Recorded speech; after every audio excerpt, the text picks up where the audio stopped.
Hi అండి, welcome to MV Food Bytes. ఇంటికి చుట్టాలొస్తే మనం మొదటగా మర్యాద చేసే మినపగారెల్ని పైన కరకరలాడుతూ లోపల మెత్తగా మరింత రుచిగా ఎలా చేయాలో చూసేద్దాం పదండి.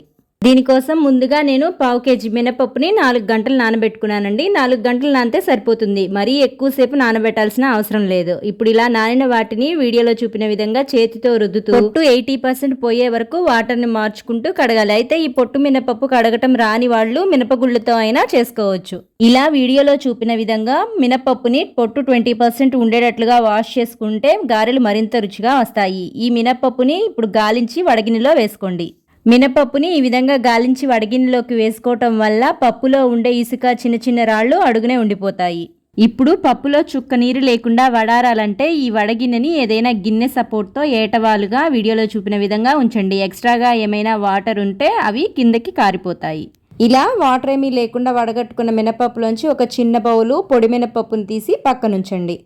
ఈలోపు మిక్సీ జార్లో 2 పచ్చిమిర్చి ముక్కలు, 2 ఇంచుల అల్లం ముక్కలు, రుచికి సరిపడా ఉప్పు, వాటర్ ఏమీ లేకుండా వడేసుకున్న మినపప్పుని కూడా వేసుకొని మరీ మెత్తగా కాకుండా కొంచెం కచ్చాపచ్చాగా మిక్సీ పట్టుకోవాలి. ఈ విధంగా మినపప్పు అంతటినీ కూడా చుక్క వాటర్ కూడా వేయకుండా ఉప్పుతో వచ్చే నీటితోనే మిక్సీ పట్టుకోవాలి.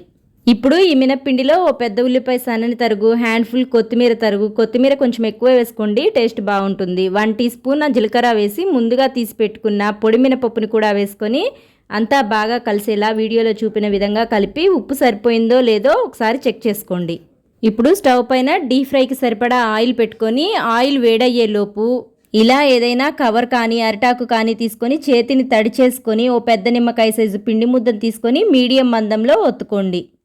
ఇదే విధంగా ఆయిల్కి సరిపోయేన్ని గారెల్ని ముందుగా రెడీ చేసి పెట్టుకుని బాగా హీట్ అయిన ఆయిల్లో, ఎంత హీట్ అంటే గారెలు వేయగానే పైకి తేలి రావాలి, ఆ విధంగా హీట్ అయిన ఆయిల్లో గారెల్ని ఒక్కొక్కటిగా వేసిన తర్వాత గారెలన్నీ ఇలా పైకి తేలిన తర్వాత మంటని మీడియం ఫ్లేమ్లోకి అడ్జస్ట్ చేసుకొని గారెలు కలర్ చేంజ్ అయ్యి గోల్డెన్ బ్రౌన్ కలర్ వచ్చి ఈ విధంగా బబుల్స్ తగ్గిన తర్వాత వేడివేడిగా సర్వ్ చేసుకుంటే 1-10 లాగించేసే పొట్టుమినప గారెలు రెడీ. మరి ఈ పొట్టుమినప గారెల గురించి మీకు ఏమైనా డౌట్స్ ఉంటే కామెంట్స్లో తెలియజేయండి. రెసిపీ నచ్చితే లైక్ చేసి మీ ఫ్రెండ్స్ అండ్ ఫ్యామిలీ మెంబర్స్కి షేర్ చేయండి. ఇలాంటి మరిన్ని సింపుల్ అండ్ క్విక్ రెసిపీస్ కోసం మన MV Food Bytes channel subscribe చేసి ఫాలో అవ్వండి.